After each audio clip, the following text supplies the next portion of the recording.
不中，要來脫夢中。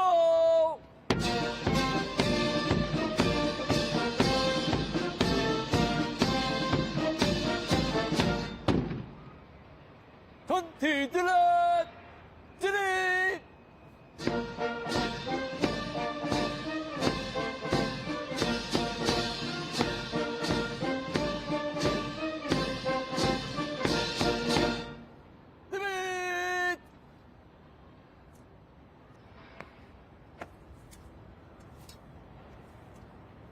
首席法官你好，請批准全體隊列經過檢閱台向你致敬，並且離場。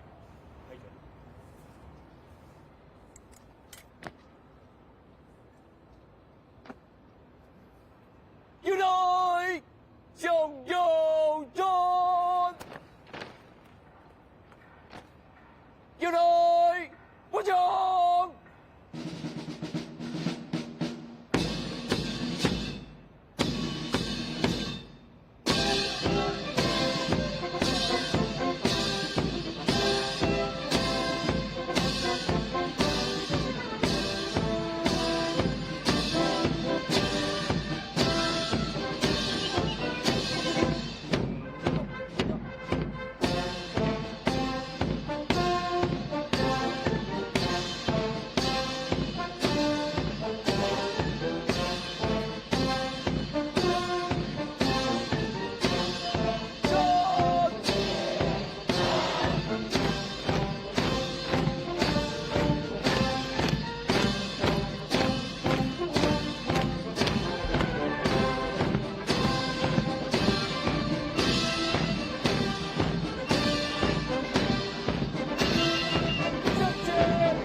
歡迎莅臨香港大會堂。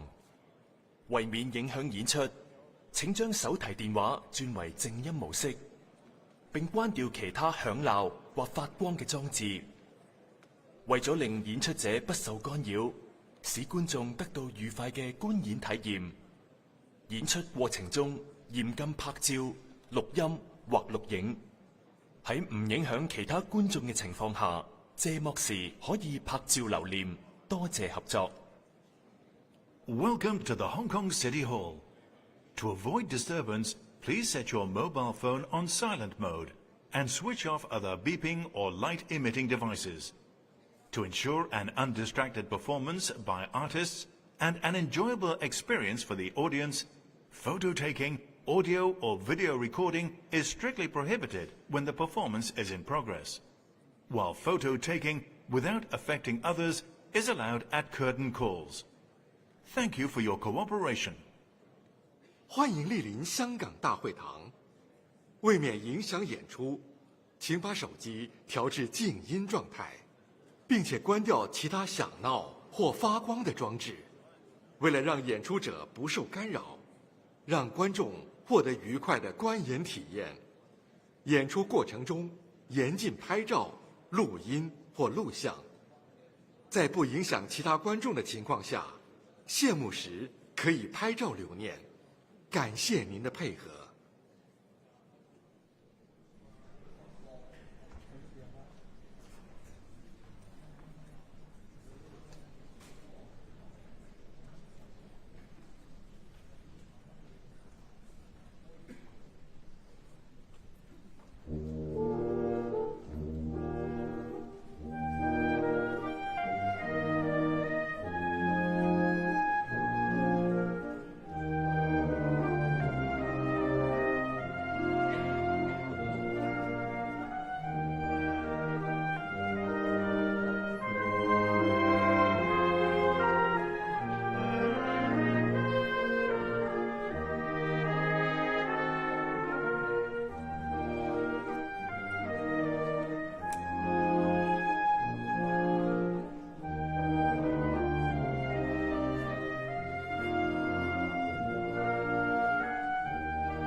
主禮人士現在進場，請各位繼續就座。Please remain seated when the official party proceeds to the stage. 主禮人士現在進場，請各位繼續就座。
現在準備奏唱國歌，請各位肅立。Please stand solemnly for the playing and singing of the national anthem. 現在準備奏唱國歌，請各位肅立。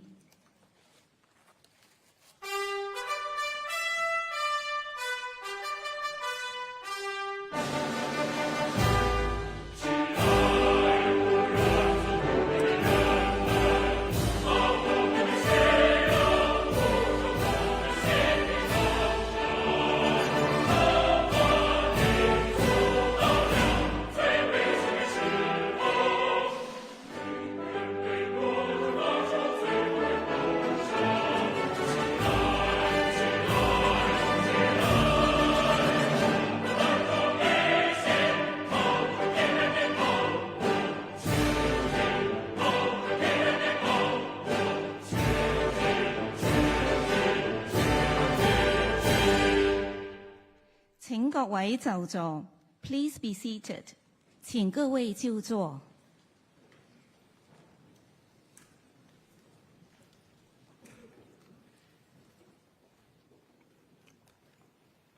Secretary for Justice, Chairman of the Bar, President of the Law Society, fellow judges, distinguished guests, ladies and gentlemen.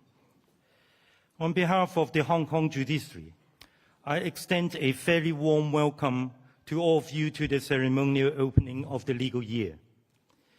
This important occasion reminds our community of the essential role of an independent judiciary to the administration of justice and the rule of law. It also provides us with an opportunity to reaffirm the values that have sustained our legal and judicial system through decades of change, and to look ahead to the challenges and opportunities that await us.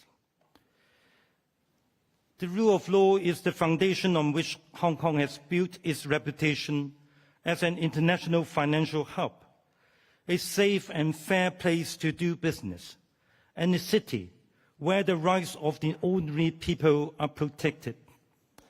It is an essential support of our one country, two systems framework, which guarantees that Hong Kong maintains its distinct legal system, separate from, yet intrinsically linked to that in the mainland. This is a unique arrangement that requires constant effort and determined commitment to sustain, with the Hong Kong judiciary playing a key role in its success by upholding the rule of law. Far from being an abstract concept, the rule of law is very much a practical principle that depends on the integrity of our judicial institutions and the daily work of the legal profession. It is not simply about laws being written, but about laws being applied fairly, consistently, and independently.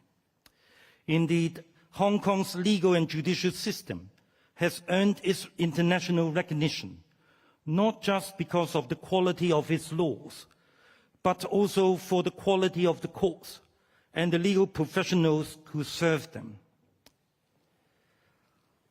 Lying at the heart of the rule of law in Hong Kong is judicial independence. Article 85 of the Basic Law specifically guarantees that the judicial power shall be exercised independently, free from any interference. This is not a mere form of words, but a constitutional mandate that has always been and continue to be jealously upheld by our courts. Indeed, judicial independence is most clearly demonstrated through the daily works of judges who decide cases based on the law and evidence, without regard to extraneous considerations, whether political or personal, or public sentiment. Our system of law cannot command public confidence unless judges remain faithful to their commitment to do justice according to law. And despite the challenges of recent years, the judiciary continues to discharge that duty with integrity and impartiality. Under our common law system, the legal principles that guide and inform decisions are just as important as the decisions themselves. Like their counterparts in other mature common law jurisdictions, our courts operate on legal principles that are applied consistently, whether in cases concerning commercial disputes, family law, criminal prosecution, or matters of public law. The introduction of the Hong Kong National Security Law, which is now complemented by local legislation enacted pursuant to Article 23 of the Basic Law, has brought with it cases that attract heightened attention, particularly because of their political sensitivity. Almost by definition, national security law is highly context-dependent and tailored to the specific needs of each society. Whilst the need to safeguard national security is universal, the specific content of such laws is largely shaped by a society's prevailing security considerations, its historical experiences, and the threats that it is facing. These background matters, which vary widely between societies, are essentials to any fair assessment of national security laws.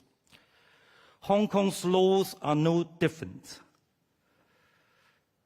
However, it is necessary to recognize that in our courts, the same principles of law apply in national security cases as in others. The presumption of innocence, the requirements that guilt be proved beyond reasonable doubt, and the right to a fair trial are all essential safeguards that remain firmly in place. Indeed, they are specifically affirmed under Article 5 of the National Security Law, as well as Section 2 of the Safeguarding National Security Ordinance.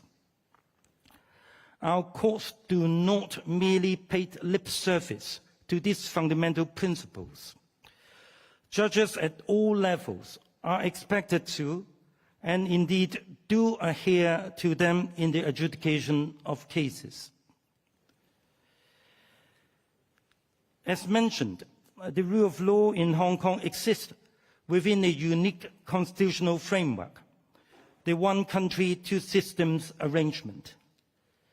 Undoubtedly, this arrangement brings with it occasional complexities, which are perhaps inevitable in a design where two different legal and political traditions coexist within a single sovereign state. Viewed in this light, the national security laws simply reflect the one country aspect of this framework. But it is the two systems part of the notion that entrusts the courts with the responsibility of applying these laws to safeguard national security in a manner consistent with Hong Kong's separate system under the Basic Law. The role of our courts is to address any difficulties with fidelity to the law and Hong Kong's common law tradition.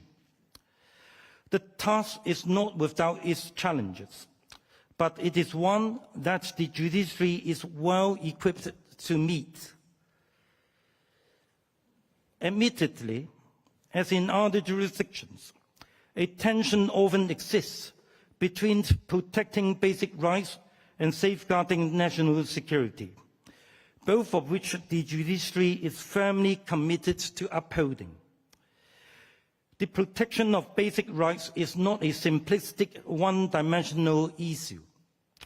It often involves a delicate balancing act between individual freedoms and collective security, between the rights of the person and the responsibilities of the state.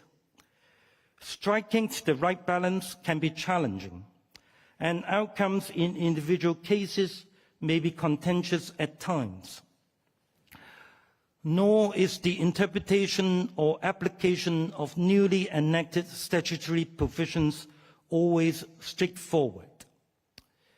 However, it is one thing to disagree with a legal provision or a court decision in applying it, but entirely another to suggest that the justice system has been undermined by political expectations or societal atmosphere. Judges, far from being designed to serve political ends, are bound by legal principles. Courts are not arbiters of public opinion, nor are they an extension of the prosecution authority. They are, above all, guardians of the law. Their decisions are reasoned, published, and subject to appeal.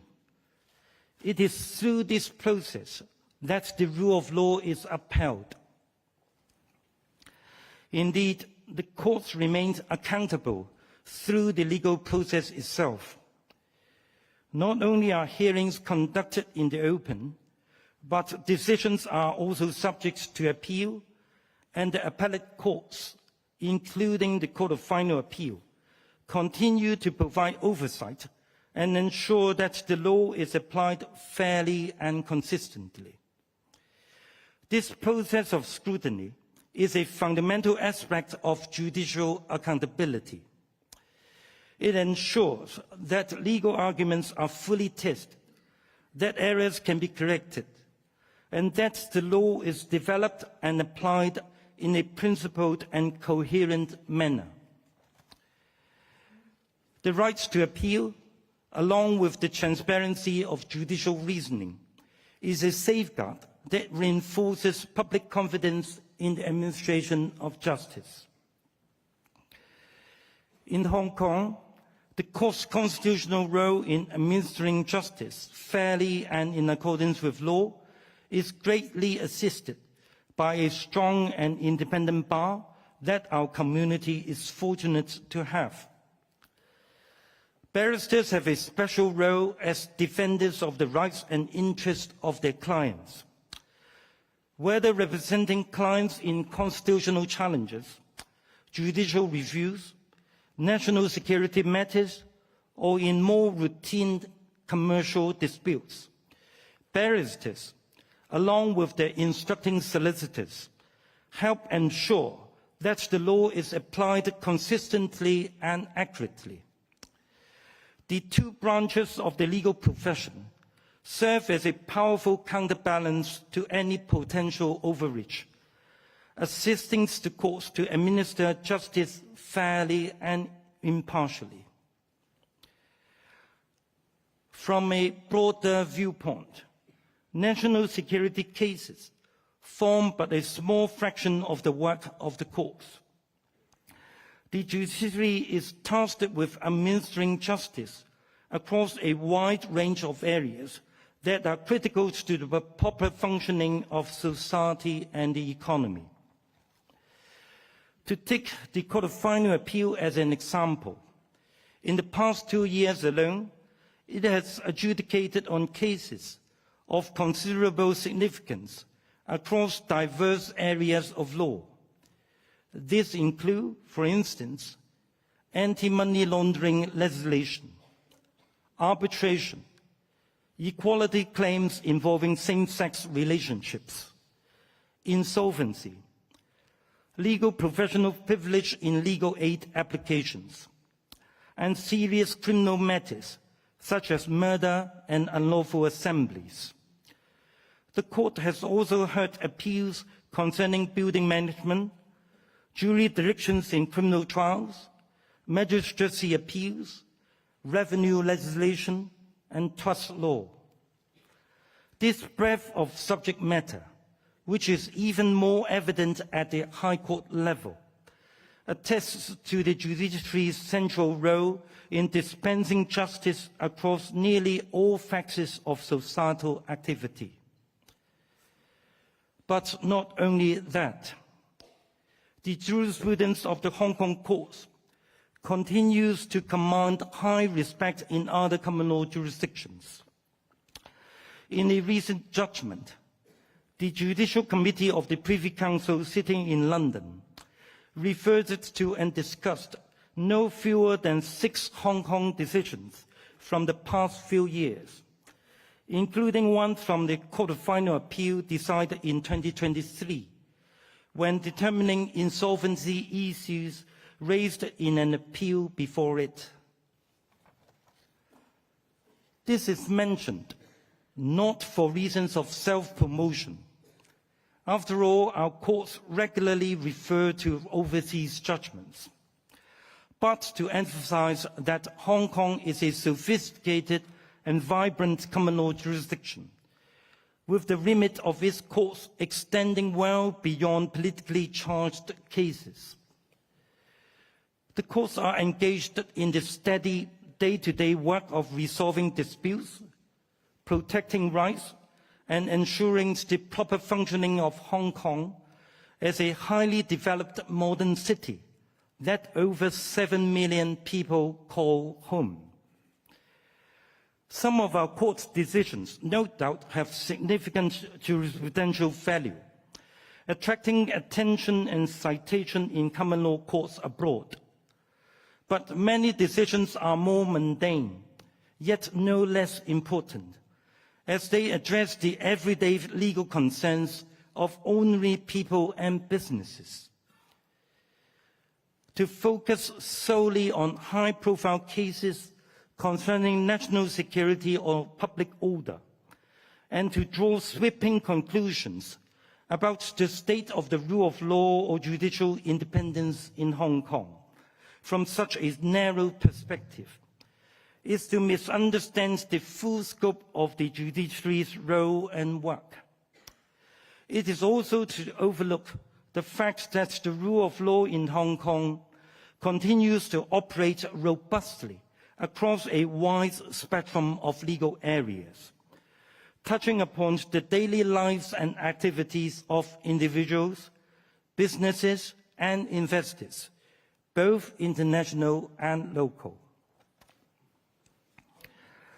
This brings me to the recent departures of some of our overseas non-permanent judges from the Court of Final Appeal, a development which, understandably, has caused concerns in some quarters.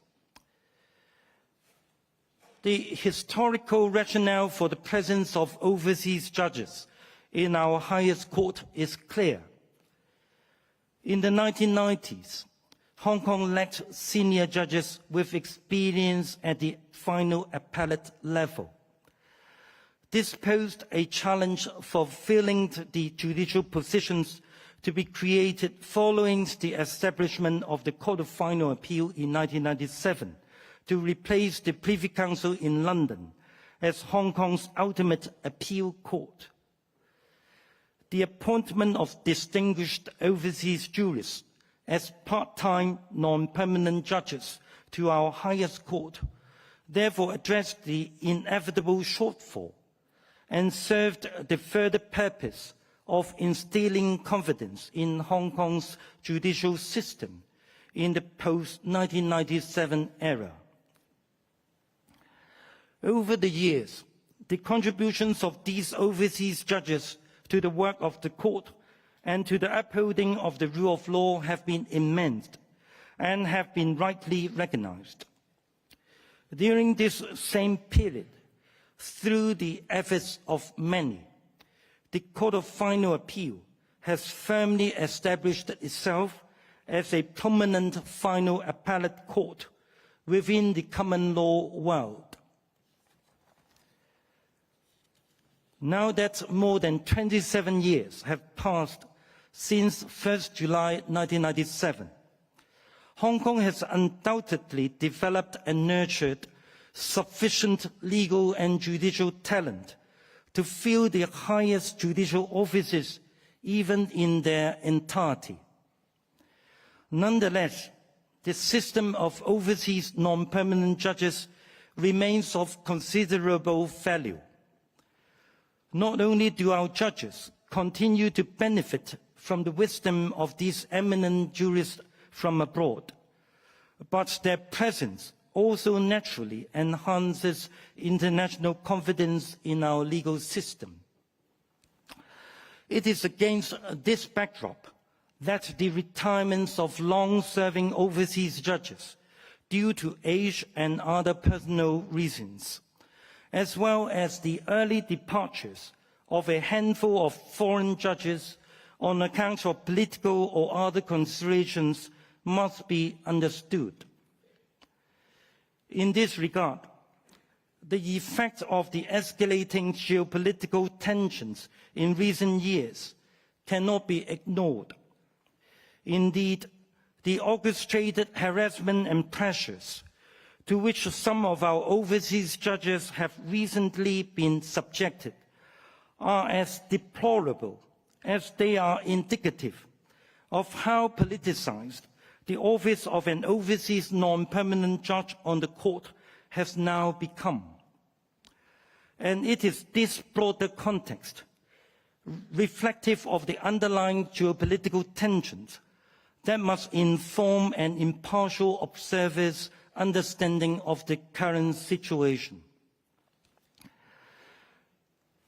The presence of overseas judges has long stood as a symbol of Hong Kong's commitments to legal excellence and judicial independence. It is unfortunate that a few of these judges have felt unable to continue their service. They are, of course, entitled to their views, and their decisions ought to be respected. However, their premature departures do not mean a weakening of the quality or the independence of the judiciary. It is true that, given the current geopolitical headwinds, recruiting overseas judges with the right stature and experience may be less straightforward than it once was. After all, overseas judges are appointed to our highest court on account of their acknowledged eminence and legal expertise, not merely to sustain the system of overseas judges for its own sake. Still, the Court of Final Appeal continues to include both highly esteemed overseas and local non-permanent judges, and their continued participation alongside their full-time colleagues speaks to the enduring strength and resilience of the court. However, far more important than all of this, the judiciary is broader than any individuals.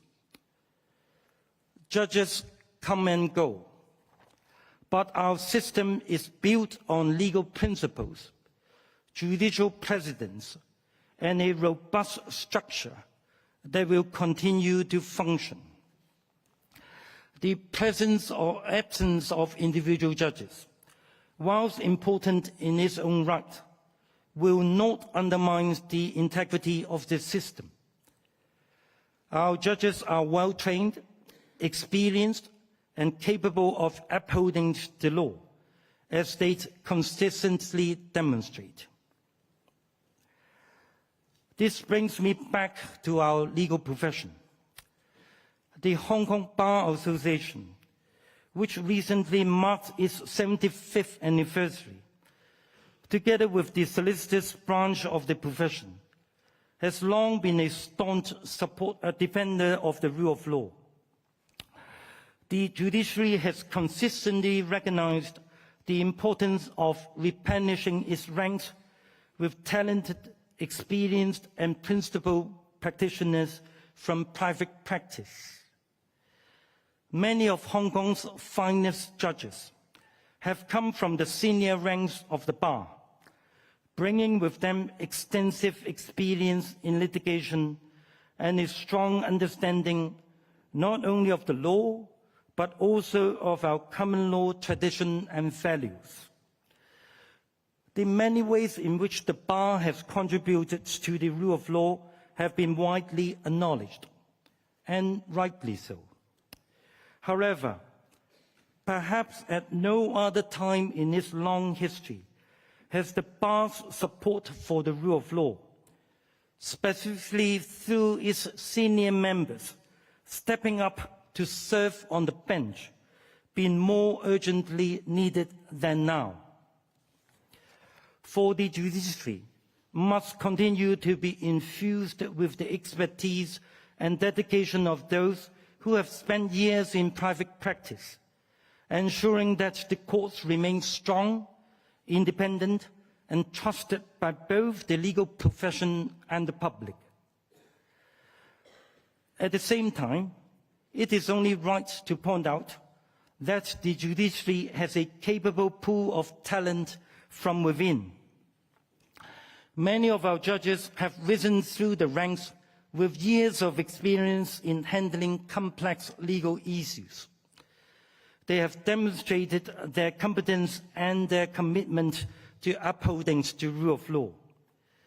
Indeed, the judiciary's internal strength plays an essential role in maintaining continuity, stability, and confidence in our legal system. This internal talent, together with continued efforts to attract suitable appointments from the legal profession, will ensure that the Hong Kong judiciary remains equipped, both in terms of quality and capacity, to meet the challenges ahead. In recent years, Hong Kong has faced significant challenges, whether politically, socially, or economically. These challenges have tested the resilience of our legal system and the strengths of our institutions. But the judiciary has stood firm, continuing to uphold the rule of law and ensuring that legal processes remain transparent, fair, and independent.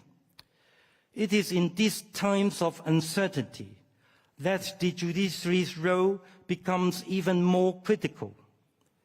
The judiciary will continue to adapt to the evolving demands of our society, embrace new technologies, address novel issues, and ensure that it remains relevant and effective in an increasingly complex and interconnected world.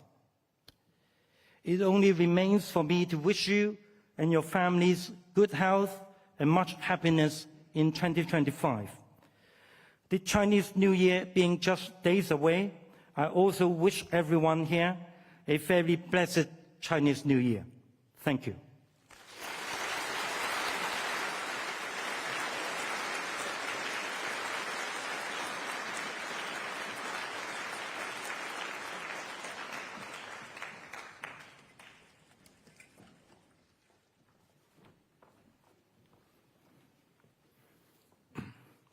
Chief Justice, members of the Judiciary, Chairman of the Bar Association, President of Law Society, distinguished guests, ladies and gentlemen. The common law system of Hong Kong is undoubtedly one of the most important and distinctive institutional strengths of Hong Kong under the principle of one country, two systems. In President Xi Jinping's speech, delivered on the 20th of December 2024, at the celebration of the 25th anniversary of Macau's return to the motherland and the inaugural ceremony of the sixth-term government of the Macau Special Administrative Region, he stated that one country, two systems is a good system that sustains the long-term prosperity and stability of Hong Kong and Macau. It's a good system that facilitates endeavor to build China into a great country and achieve national rejuvenation. It's a good system for ensuring peaceful coexistence and mutual benefit between different social systems, and therefore it must be adhered to in the long run. As an important legal measure, proving that the principle of one country, two systems will not change, on the 5th of July 2024, the extension of government leases ordinance has come into operation.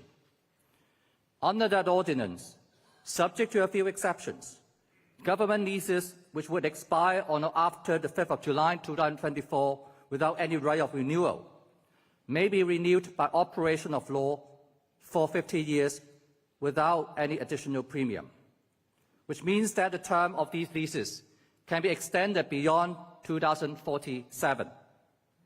The new mechanism has removed doubts with regard to the so-called 2047 deadline and brought peace of mind to property owners, investors, and financial institutions. In the same speech delivered in Macau, President Xi also pointed out that 4 crucial values are embodied in the principle of one country, two systems, namely peace, inclusiveness, openness, and sharing. They're relevant to not only China, but also the whole world. These important values are indeed manifested by the common law system of Hong Kong, which serve not only the interests of Hong Kong SAR and China, but also the international community. Let me start with peace. Events taking place in other parts of the world at this very moment remind us that peace and security cannot be taken for granted. Peace and security are indeed essential elements of the rule of law. The enactment of the Safeguarding National Security Ordinance in March 2024 discharged Hong Kong's constitutional duty under Article 23 of the Basic Law, which had remained unfulfilled for over 26 years. The ordinance aims to ensure that the hard-won peace and stability that we enjoy today can and will be preserved so that we can focus on social and economic development. Unless security is first safeguarded, it will be impossible for Hong Kong to utilize its unique strength at full strength under the principle of one country, two systems, and serve as an international financial, shipping, and trade center. Section 2 of the ordinance expressly stated that one of the principles on which the ordinance is based is that human rights are to be respected and protected, the rights and freedoms enjoyed under the Basic Law, the provisions of the International Covenant on Civil and Political Rights, and the International Covenant on Economic, Social and Cultural Rights, as applied to Hong Kong, are to be protected in accordance with the law. Detailed provisions which aim at giving effect to this principle have been put into the ordinance after consulting the relevant jurisprudence in other leading common law jurisdictions. It's vital to bear in mind that the enforcement of the national security law is subject to the supervision of the Hong Kong court exercising its independent judicial power. While the concept of judicial deference to the executive assessment of national security is well established under common law, the Court of Appeal decided an important judgment in May 2024 that there are at least 3 areas where the court has been held to be qualified to make its own judgment while giving the executive deference. First, where a fundamental right of the person affected by the measure is engaged. Second, where the requirement of a fair trial is an issue. And third, where the question of open justice is raised. Having regard to the important function of the Hong Kong judiciary in this respect, anyone who intimidates judges handling national security cases or interfere with the relevant judicial proceedings in whatsoever manner cannot be genuinely concerned about the rule of law in Hong Kong. Peace entails resolving dispute by peaceful means, which is yet another essential ingredient of the rule of law. Hong Kong is keen on promoting and facilitating the resolution of not only domestic, but also international dispute by peaceful means. Negotiation on the Convention on the Establishment of the International Organization for Mediation will conclude in Hong Kong in October last year, and a signing ceremony for the Convention will be held in Hong Kong this year. The International Organization for Mediation, in short IOMAC, will be the world's first intergovernmental international legal organization dedicated to resolving international disputes of different natures through mediation. Most importantly, the state parties to the negotiation have agreed that the headquarters of IOMAC shall be established in Hong Kong. The conversion of the old Wan Chai police station into the headquarters of IOMAC will be completed in mid-2025 in anticipation that it may start operation by the end of this year. Moving on to inclusiveness and openness. One of the most distinctive characteristics of Hong Kong's judicial system is that, as provided by the Basic Law, judges may be recruited from other common law jurisdictions. The departure of some foreign non-permanent judges of the Court of Final Appeal on different grounds in 2024 has attracted public attention. But one must not overlook that Lord Neuberger, the former President of the Supreme Court of the United Kingdom, has agreed to extend his term for 3 years on 1st of March 2024, and Justice Ossop, the former Chief Justice of the Federal Court of Australia, was appointed for a term of 3 years from 24th of May 2024. And most recently, Lord Hoffman, the longest-serving foreign MPJ first appointed back in 1998, has agreed to be reappointed for another 3 years from 12th of January this year. The participation of eminent foreign judges in the work of the CFA does not only benefit Hong Kong, but also the common law world as a whole. Let me give a most recent example. On the 23rd of December 2024, the CFA delivered a landmark judgment written by Lord Hoffman, with whom other judges agree, which resolved an extremely important and difficult legal question of whether a claim to recover property obtained by an agent breaching his fiduciary duty is subject to a 6-year limitation period by a provision in the trustee ordinance. This statutory provision was based on a provision in the UK Limitation Act, and many other common law jurisdictions have the same provision.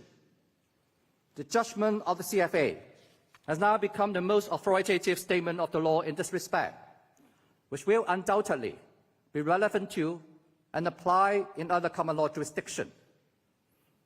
It's most regrettable that there were attempts, many from overseas, to exert improper pressures on foreign judges to dissociate themselves from the Hong Kong court. These attempts pose a threat to not only the rule of law in Hong Kong, but also the development of common law in general. The government is in full support of the judiciary and has continuous efforts to appoint and retain foreign MPJs in future. Turning to sharing, Hong Kong has always been an international center of capacity building and experience sharing among legal professionals from different jurisdictions. And again, let me give one example. The 26th Congress of the International Council for Commercial Arbitration, in short ICCA, known as the Olympics of International Commercial Arbitration, was held between the 5th and 8th of May 2024 in Hong Kong. The Congress had attracted more than 1,400 delegates from over 70 jurisdictions, making it the best attended ICCA Congress ever. To strengthen our efforts in this respect, the Department of Justice established the Hong Kong International Legal Talents Training Academy in November 2024. The Academy is advised by an expert committee, which consists of international legal experts, such as the Secretary-General of the Hague Conference on Private International Law and the Secretary-General of the International Institute for the Unification of Private Law. And let me give one example of our plan for this year in this respect. Climate change is one of the biggest challenges that mankind is facing. In March 2025, the Department of Justice and the United Nations Commission of International Trade Law will co-organize a conference on international trade law and climate change. The Hong Kong government will continue to do its best to utilize Hong Kong's common law system to uphold and promote the important values of peace, inclusiveness, openness, and sharing both locally and internationally. But the government cannot and is not doing it alone. The judiciary, the Department of Justice, and the 2 independent legal professional bodies represent the 4 main pillars supporting Hong Kong's legal system. While we perform different roles and functions, we share the same strong sense of mission and the same high degree of determination to maintain and enhance the rule of law in Hong Kong. I am confident that our solidarity will enable us to overcome whatever challenges that may lie ahead. I wish to conclude by wishing you and your families a Happy New Year, and as the Chinese New Year is approaching, also a Happy Chinese New Year of the Snake. Thank you very much.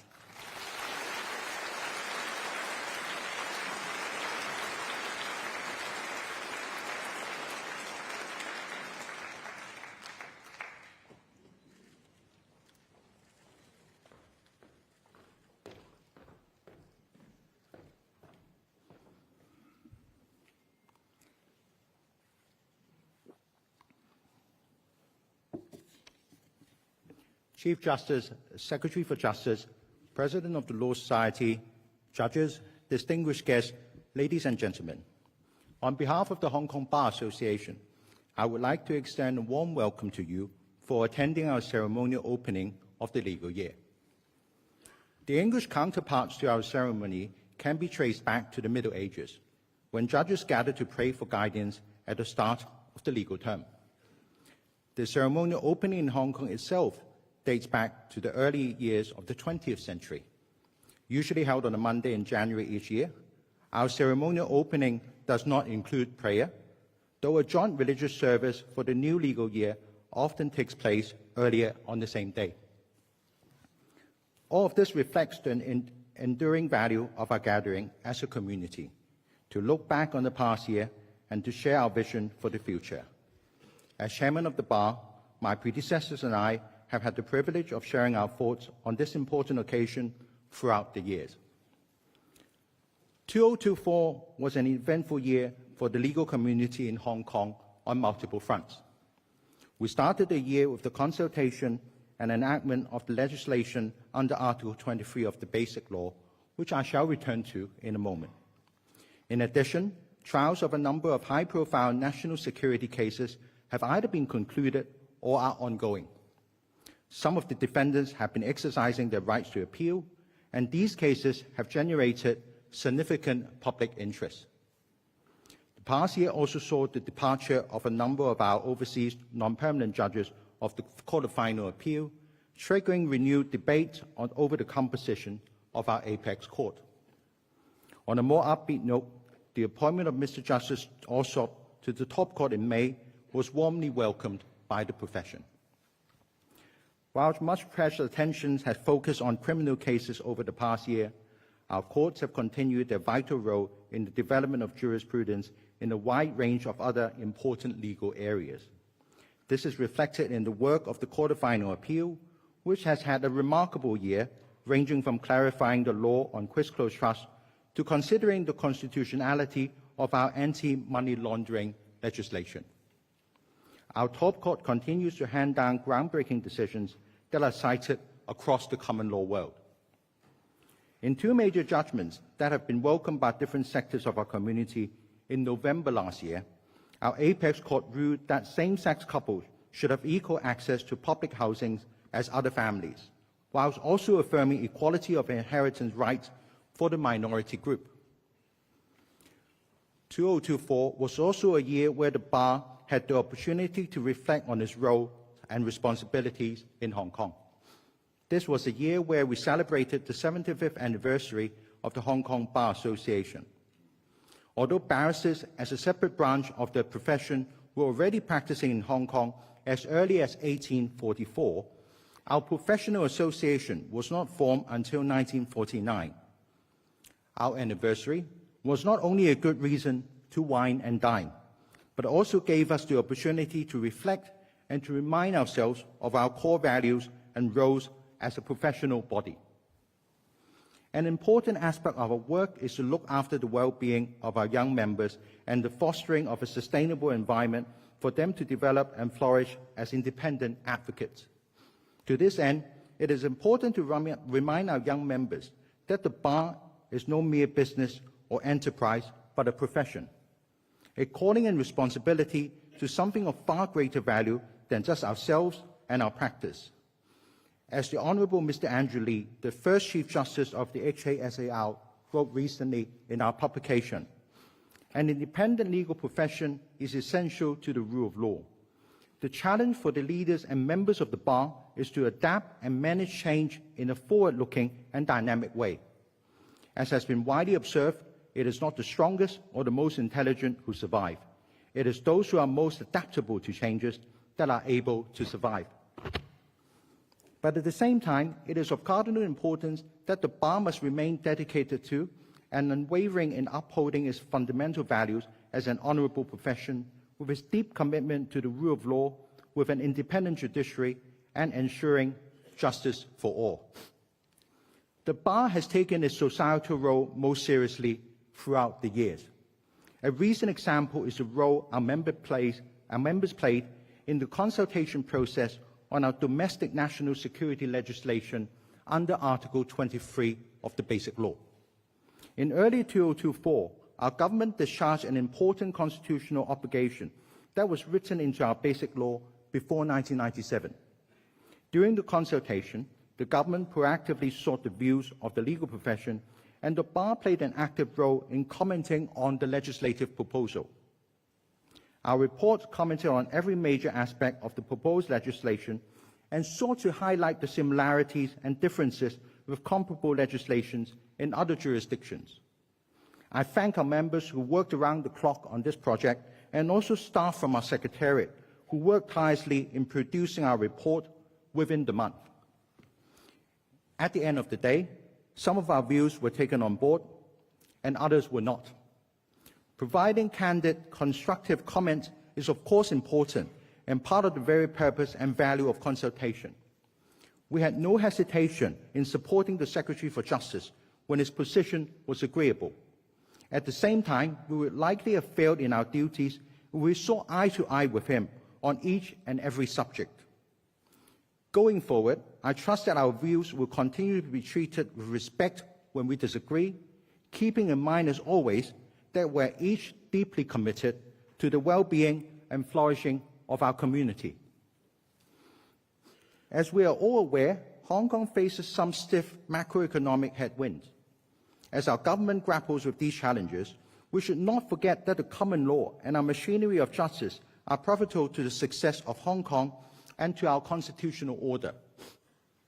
In this regard, Article 109 of the Basic Law notably requires the continued provision of an appropriate economic and legal environment for the maintenance of Hong Kong's status as an international financial centre. One cannot here underestimate the impact of our judicial system on our economy. Lord Hodge, the Deputy President of the UK Supreme Court, had this to say in a speech he delivered in 2022. The importance of good governance through a commitment to rule of law is widely recognized as underpinning economic prosperity. Scholars have identified the central role that legal institutions play in enabling long-term development above and beyond other factors that are associated with economic success. The quality of a country's legal institution, in particular, the independence and competence of the judiciary, are important to investment levels, innovations, and an economy's GDP growth. As the only common law jurisdiction in our country, our judicial system has a unique role to play beyond the special administrative region. We should do our very best as the legal hub and the connector of the Greater Bay Area and the wider region. Over the past year, critics outside Hong Kong continue to criticize our justice system. Some of the comments were no doubt unfair, some possibly malafide, and aimed at undermining the prosperity of our city. Most of the criticisms concern national security-related matters stemming from the incidents that took place in 2019. These criticisms are often met with rebuttals by our administration using equally strong language. There is no doubt that protecting national security is of fundamental importance and is also essential for the economic prosperity and the well-being of our people. This explains why law enforcement agencies are given extensive power under our national security legislation, with many such powers found in other jurisdictions recognized for their protection of fundamental rights. But at the end of the day, action speaks louder than words. Our administration must demonstrate that we're a jurisdiction where the rights of our citizens are respected. Ministers and public officers at all levels must be able to show that their powers are exercised in good faith, fairly, and for the purpose for which the powers are conferred. Businesses must have the confidence that they will be dealt with on a principled and not an arbitrary basis. In this regard, powers under our new national security legislation should be used in a considered and proportionate manner. This is not only vital to the success of our economy and the well-being of our people, it is also intricately linked to the success of one country, two systems, which is vital to the future of Hong Kong. Looking ahead, 2025 will no doubt be another eventful year. There will certainly be headwinds in the complex geopolitical environment. I remain confident that these challenges will eventually blow over and Hong Kong will not only survive but thrive as it always has. The Bar will continue to play our part in showing our commitment to the rule of law and in supporting the work of our independent judiciary in serving the people of this city. Finally, as some of you are aware, the Bar will be led by a new leadership by the end of this week. As our new chairman and the new vice chairman, our new chairman and the two vice chairmen are all leading members of the inner bar who are much respected by the profession. I can only say with confidence that insofar as your new chairman is concerned, our members have got themselves a much-deserved upgrade. The bar will be led by someone who is not only professionally accomplished, but is also somebody who understands the true values and duties of the profession. I wish my learned friend and the new council the best of luck in the coming year. There will be moments when our new chairman will say to himself that taking up this job was a dumb decision, but he will get over it. What I'm sure is that our members will continue to support him in the same way that you have very kindly supported myself over the past 3 years. It remains for me to wish everyone a healthy and happy year of snake.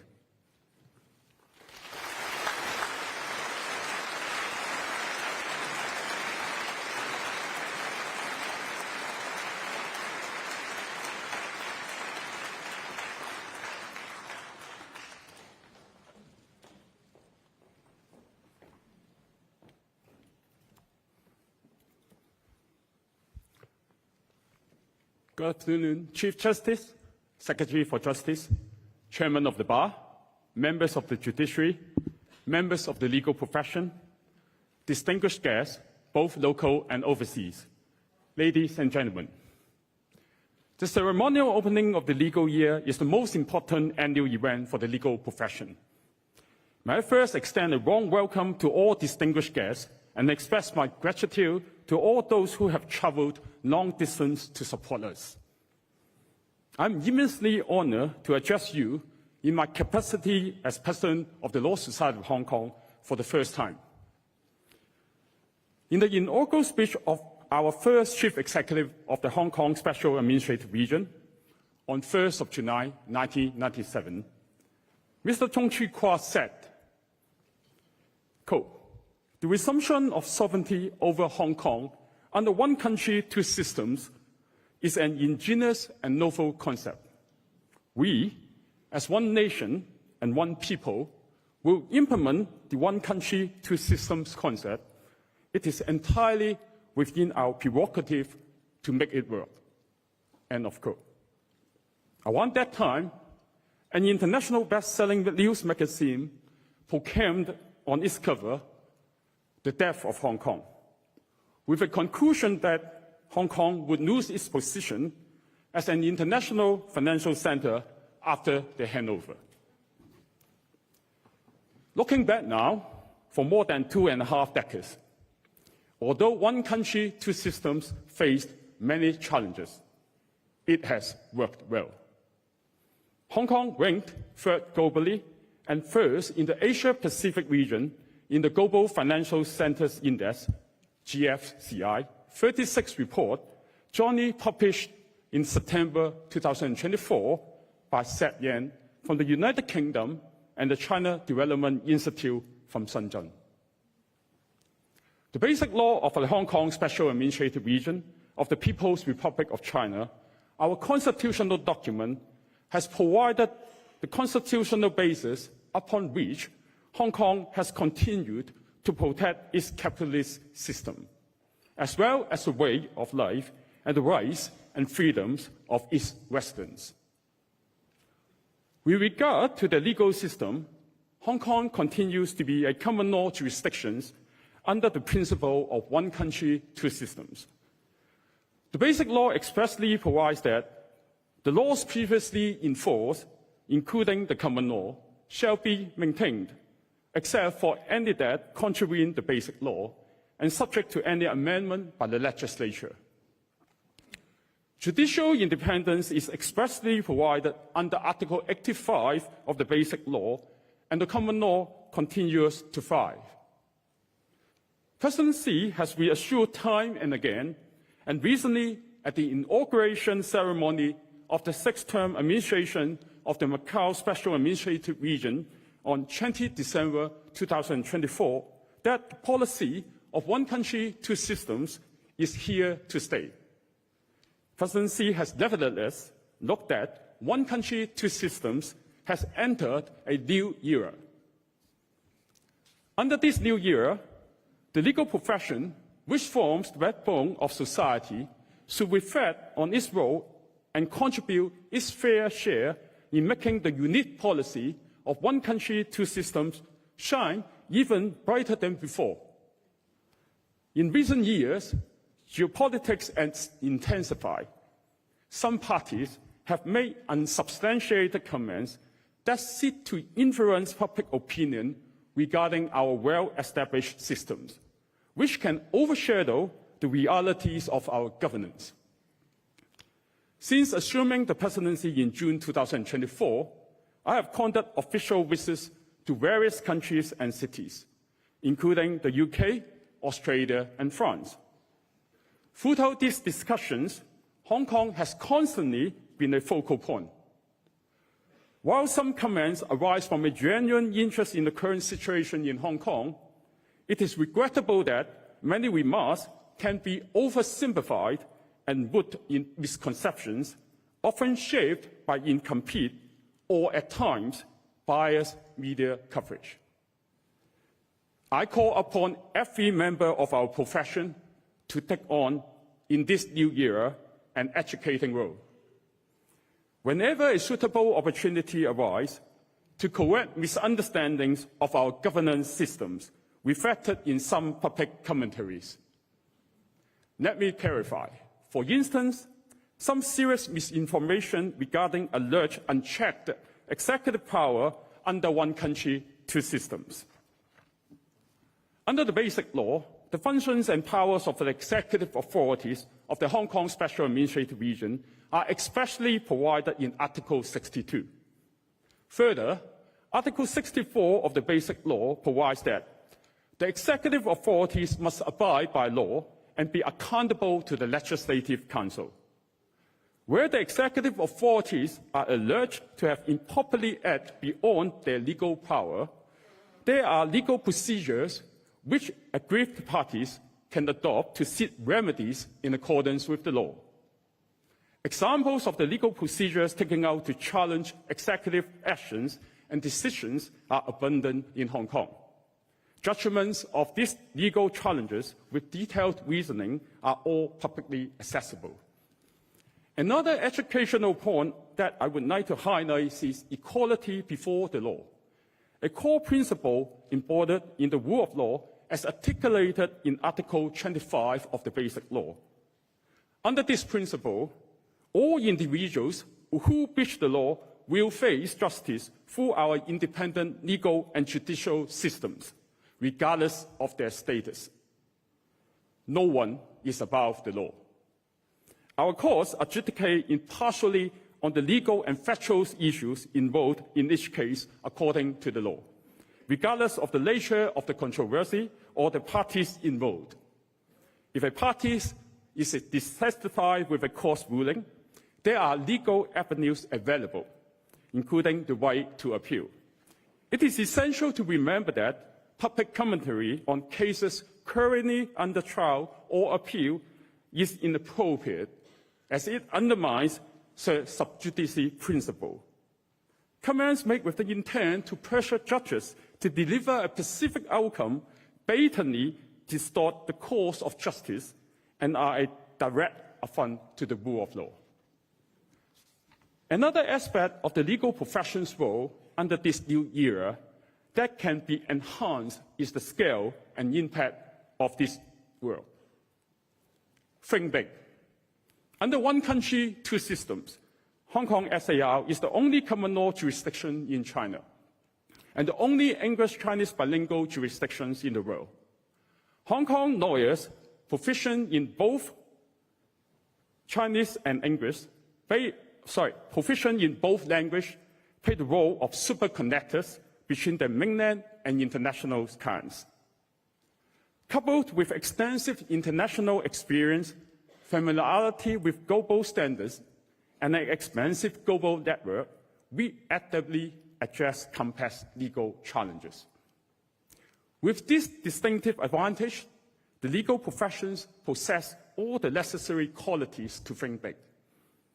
As part of China, we benefit from an expansive mainland market, while simultaneously being a globally recognized international financial and legal service hub with extensive connections worldwide. Hong Kong has been enjoying preferential treatment to gain greater access to the mainland market under the Mainland and Hong Kong Coastal Economic Partnership Agreement, CEPA. On the business level, Hong Kong legal professionals provide the necessary legal support to help mainland enterprise expand outside China and foreign investors to tap into vast potential of the mainland market. On a macro level, through collaborations with their counterparts in the mainland and acting as navigators and advisors to mainland's outbound investors, Hong Kong legal professionals are instrumental in accelerating the mainland's integration with the world economy using Hong Kong as a springboard, enriching the mainland's foreign-related capabilities and aligning domestic governance standards with international standards. In this way, not only can we make two systems work within one country, we can also create impactful synergy between the two systems for the benefit of one country. As the President of the Law Society of Hong Kong, I now wish to address the role of the Law Society in this new era. The solicitor's profession is a self-regulatory profession. As a professional body for a self-regulatory profession, the Law Society deals with three aspects of regulations, namely admission to the solicitor's profession, legal practice as solicitors, and discipline for professional misconduct. Apart from these regular rules, I recognize that our additional responsibilities are becoming increasingly important in this new era. Self-regulation is seen as vital to the maintenance of the independence of the profession. The independence of the profession will give the public confidence that it can take an objective view and effectively uphold the rule of law. This is particularly important when our systems are under close scrutiny in the geopolitical climate, and the Law Society will strive to preserve the profession's self-regulatory status. The rapid advancement in technology continues to astound us. The latest being the power of generative intelligence, AI, particularly for professions that rely on cognitive and linguistic skills like the legal profession. I have often been asked whether the law is still a career worth considering. As stated in the Law Society's position paper on the impact of artificial intelligence on the legal profession issued in January 2024, AI will not replace lawyers. It will only augment legal practice. It is imperative that we understand, apply, and ethically integrate this technology while managing its associated risks. While much attention has been paid on AI these days, I wish to highlight another equally important aspect under this new era. My lifelong passion has always been to raise awareness and of the uniqueness of the legal practice under one country, two systems, and to help to nurture a new generation of legal professionals who appreciate the differences of the two coexisting systems and are therefore able to leverage the strengths and contain the limitations.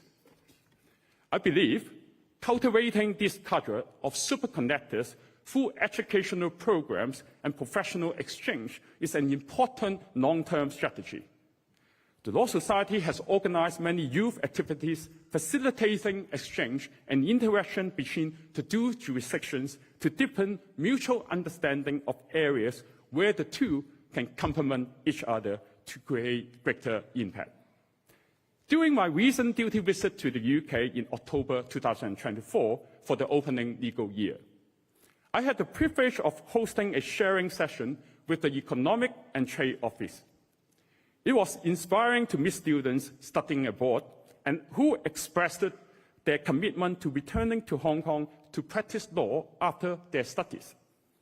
This enthusiasm is a testament to the enduring spirit of one country, two systems. As these future legal professionals are eager to contribute to our unique legal landscape and help bridge our systems with the world. Together, we can nurture a vibrant legal community that not only upholds our values, but also inspires the next generations to reach new heights. Being one of the safest cities in the world, Hong Kong has long been distinguished by its citizens' profound respect for and love of the law. According to the World Justice Project Rule of Law Index 2024, out of 142 jurisdictions, Hong Kong ranks 9 for order and security, reflecting how well a society ensures the safety of persons and property, and 16 for regulatory enforcement, which assess fairness and effectiveness of regulations. The legal profession plays a vital role in supporting the fair administration of justice and upholding the rule of law. Not only are lawyers legally trained, but also, as Sir Thomas Bingham said, quote, "It is required of lawyers practicing in this country that they should discharge their professional duties with integrity, probity, and complete trustworthiness." End of quote. I was deeply moved when I recently witnessed the solar swarm at the admission ceremony by our new members, who committing to conduct themselves in the practice of solicitor, according to the best of their knowledge and ability. The public holds high expectation for the legal profession, and I am confident that we can live up to that expectation. The implementation of one country, two systems in accordance with the basic law has enabled Hong Kong to continue to flourish, enjoying unwavering support under one country and the unique advantage of maintaining its common law tradition and existing way of life under two systems. We should be proud. Let us strive to bring it to a new height. Thank you.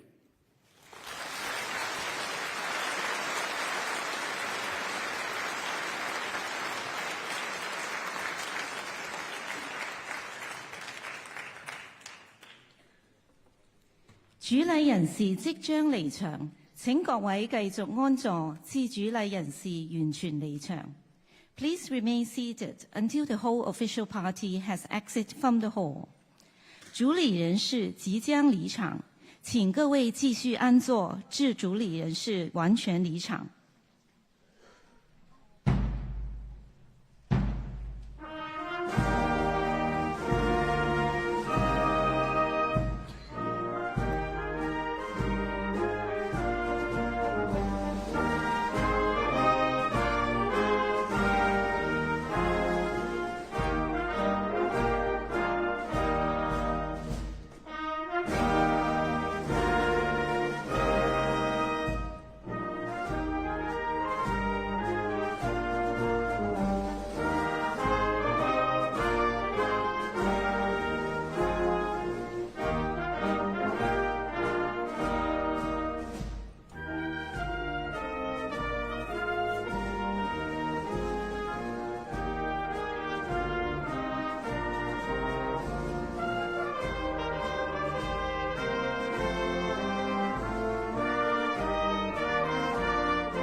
主禮人士已經離場，多謝各位。The official party has exited. Thank you. 主禮人士已經離場，謝謝各位。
傑出嘅法官。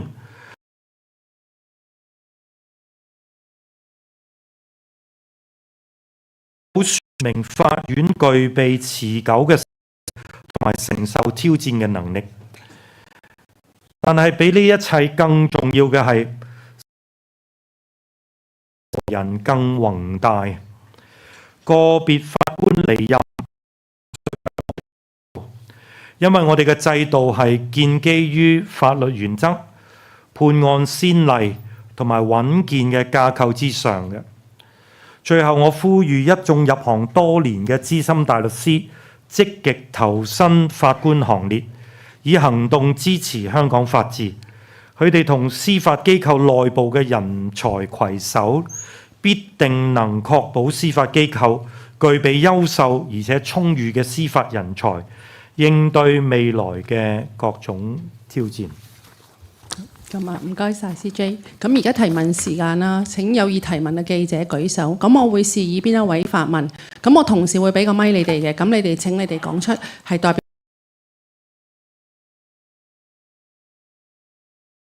男記者，唔該。係。明報，我有3個問題。第一咧係接連有海外法官嘅離任啦，將來咧喺實際嘅運作個 local MPJ 定係盡量維持一直以嚟咧即所謂4+1嘅呢個安排咧，至今咧亦都冇我哋留意到咧係冇 MPJ 咧係即係處理過一啲即係海外 MPJ 嚟處理過啲國安嘅案件。呢個咧係咪成為咗一個不成文嘅規定咧？第二咧就係你舊年咧都有話，即係法庭喺國安嘅案件當中咧就唔會麻木去定罪啦。你今年就再次重申翻嗰個即係同一般刑事嘅門檻啦。不過咧，我哋至今睇到絕大多數嘅國安案件當中嘅被告咧，即係包括舊年嘅一啲觸目嘅案件咧，佢都係定罪或者認罪。你認為個原因係咩咧？即係會唔會係法官某程度上有國安法嘅條文可能綁住咗隻手咧？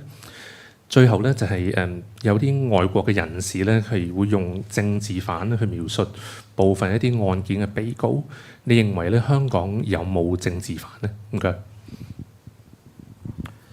多謝呢位記者嘅提問啦嚇。你第一條就講到終審法院嘅運作啦，4+1呢個運作咧係我哋終審法院香港終審法院條例嘅規定嚟嘅，即係基本上4個香港嘅全職嘅法官，包括首席法官，包括3位常任法官，再加1位非常任法官嘅。好多時大家未必留意到咧，非常任法官咧係未必一定需要海外嘅法官嘅，本地嘅非常任法官都可以成為嗰個第5位法官。雖然我哋終審法院自97年成立以嚟咧，大部分嘅案件咧都係用海外非常任法官咧作為第5位法官嘅。咁你亦都要睇一睇咧，我哋終審法院嘅案件咧持續咁多年都係數量好穩定嘅。咁就亦都咧睇到我哋嘅非常任法官嘅數量咧。即係話本地嘅非常任法官同埋海外非常任法官咧，都有足夠嘅人手咧，就係應對我哋嘅終審法院嘅每一年嘅案件嘅數量嘅，所以就每一次都係基本上係運作完全冇問題，而亦都按照我哋過去咁多年嘅規矩，你睇得到咧，過去嗰一年為例咧，基本上咧我哋都係全部有海外嘅非常任法官咧嚟香港參與審案嘅。啱啱律政司司長都提到一單案咧，都係我哋其中一位非常任法官咧嚟到嘅。嗱，我哋2月咧又有非常任法官海外非常任法官嚟到啦，4月又有啦，5月又有啦，9月又有啦，11月又有，就係今年排滿晒，即係今年得5個檔期，但係我哋有6個海外非常任法官，實際1年都輪唔到1次嘅。咁呢個就係一個情況啦。至於嗰個國安嘅案件，由於國安案件咧有呢個國安法嘅規定啊，審理嘅案件包括喺終審法院呢個法院階級級別在內咧，都一定要國安法嘅指定法官嘅，所以係審案嘅時候咧，就審嘅案件一定係指定法官先可以審理。呢個咧唔在乎你係乜嘢身份嘅法官，都一定係被指定嘅法官咧先可以審理個案件嘅。嗱，第二條問題咧就係話係咪見到好多案都定罪喎，好多人都定罪喎，點解啦咁樣？咁呢啲可以好多嘅解釋嘅，你自己我哋諗下都係啦，係咪啊？咁你可能話其中一個最明顯嘅任何嘅案，你要話啊香港好多案都會判有罪嘅，咁你可以話啊讚下律政司，你真係好啦，淨係強力有嘅有證據嘅案你先去檢控，你嗰啲唔係好拗得贏嘅案你唔去檢控，呢個可能係一個原因啦，係咪啊？你另外一個極端原因就係香港冇公正㗎，全部一定要定罪㗎，咁呢個係另外一個原因啦。你問我梗係相信我嘅同事，亦都呢個係亦都我哋嘅責任，亦都係司法誓言。我哋一定要按住法律、按住證據、按住案件。如果係刑事嘅話，一定係控方嘅作為嘅舉證嘅標準，同埋佢嗰個舉證責任，同埋喺刑事控方嗰度，同埋舉證標準，好似我今日提過啦，係一定要毫無合理疑點先可以定罪嘅。至於話你話啊嗰啲案都係咪個個都定晒罪啊？個個都認晒罪嗱？認罪我唔能夠評論佢點解認罪啦嚇。咁你亦都普通人都諗到可能好多原因認罪啦。法庭裏邊被告人認罪係好常有嘅，唔係國安法先有嘅。認罪嘅原因亦都有好多嘅，我亦都唔會猜測啦。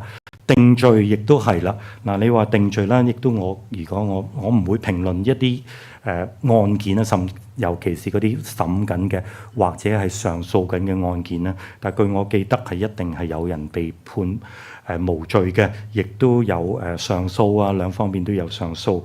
咁呢個咧就唔能夠話咁簡單嚟去得出任何嘅結論啦。如果唔係嘅話咧，又會變咗好似我想提醒好多時都係要不等苦口婆心咁講啦，唔可以睇嘢咁簡單，一定要睇個嘅人哋嘅解釋啊，睇個案情啊，法官判案理由㗎啦。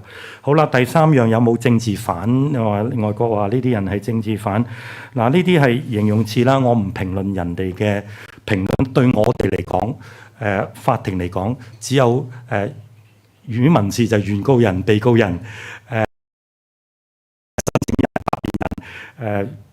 刑事案件就只有控方同埋辯方，就係咁解啦。呢位男記者。Questions from AFP. Earlier this month, the chief executive accepted your recommendation to extend the term of Lord Hoffman, the Court of Final Appeal, by 3 years. He's now 90. Was his term extended because there were no younger candidates willing to join? And do you think he's physically fit to serve out his term? My second question is, there was discussion last year about a potential reform of the jury system after a high court jury acquitted some defendants in a terrorism case. What is the future of jury system in Hong Kong? And finally, the CFA started to live stream some of its court hearings since last January. What's the timeline to extend this practice to more courts and more case types? Now, thank you for your questions. Now, you asked about Lord Hoffman's extension.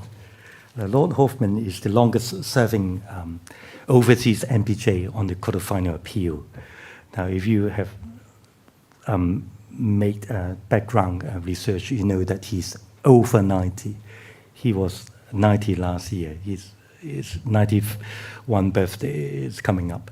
Now, but on the other hand, those of you who had seen him in court last November would be amazed by his physical and mental strength. He was the most active member of the court, particularly when hearing the trust case, which against the Secretary for Justice mentioned in his speech.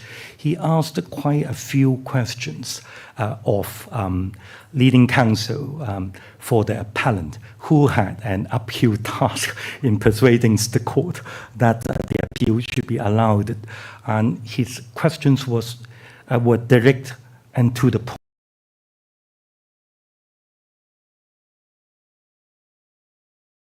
strength.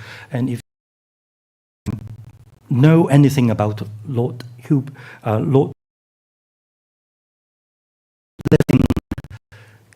common law giant in the entire common law world, the fact that he's agreeable to an extension of 3 years to serve on our court demonstrates very firmly and strongly his support for the Hong Kong judiciary, for the work of the court and the rule of law and judicial independence in Hong Kong.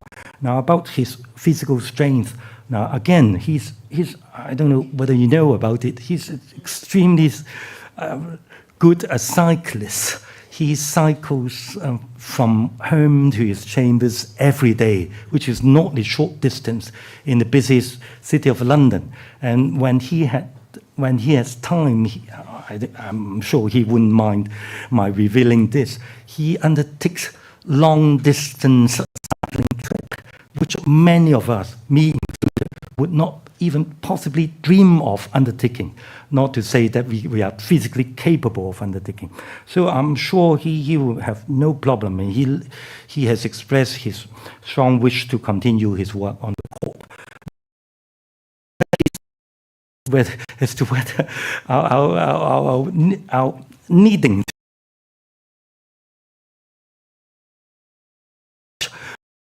the 3 years, as to whether that means that we are unable to find a younger judge. With respect, I don't think the two follow logically. I mean, the extension of a legal giant in the common law world for another 3 years, given his extremely good physical and mental health, doesn't mean that we are not going to appoint judges who are younger in age. The two are not mutually exclusive of each other. Now, I should be quick. Now, going to the jury system, I wouldn't comment on any individual cases. Now, ultimately, the concern about the jury system in Hong Kong goes to the question of fair trial. Now, as you all know, I'm sure as members of the media, you all know, not every court in the world has jury system. And not all common law jurisdictions have juries, and not all jurisdictions which have juries have juries sitting in court to decide cases at every level of court. In Hong Kong, Basic Law Article 86 preserves the jury system.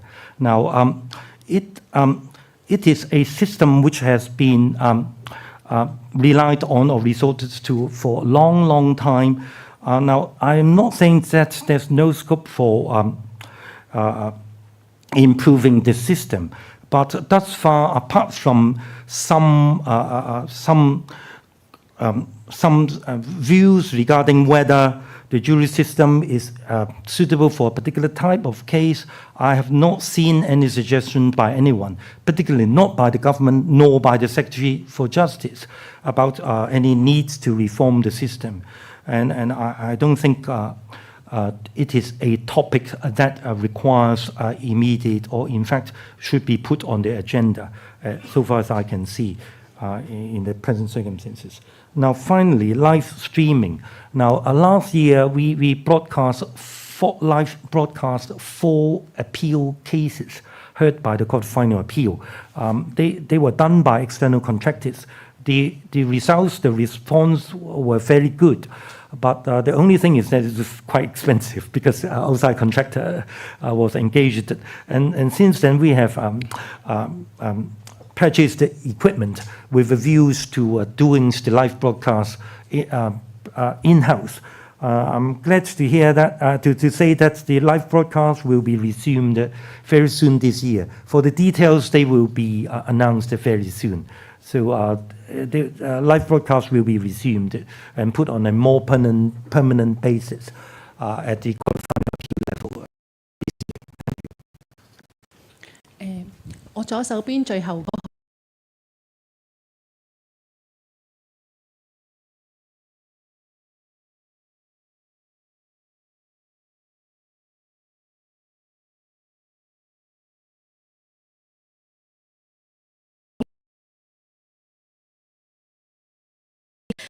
5 opposition figures in last year's trial? And the second question,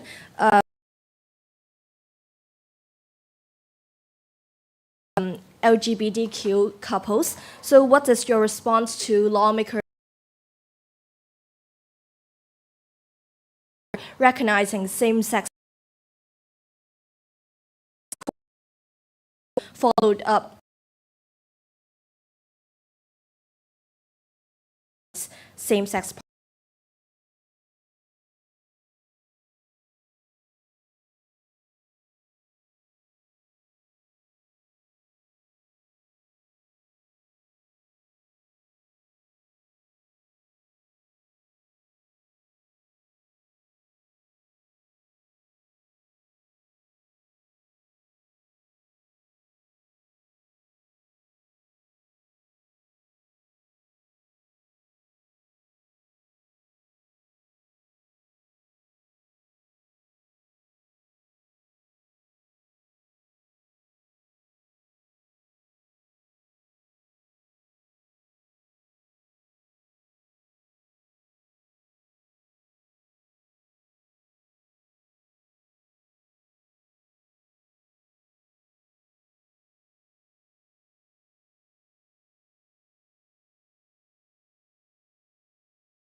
Judges,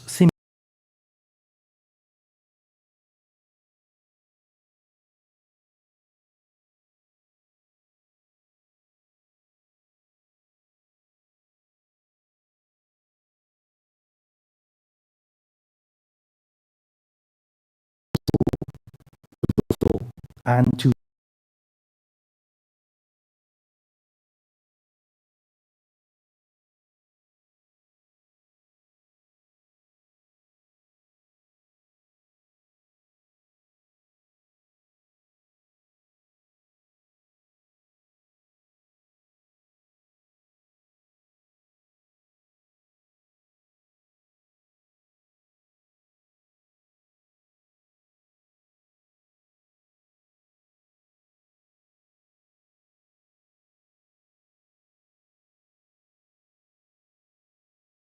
have been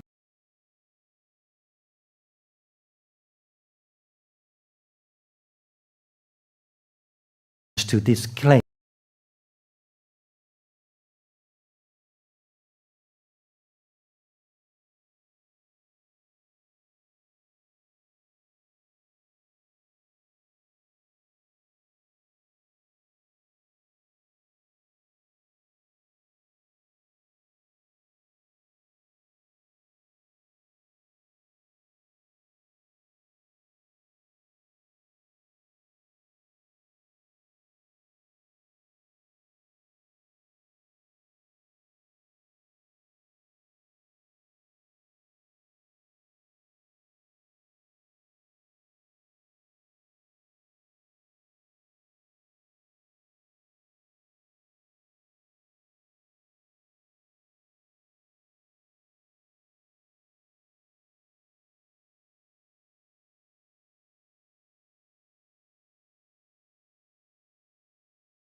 access or the rights under our inheritance law, particularly when no wills have been made.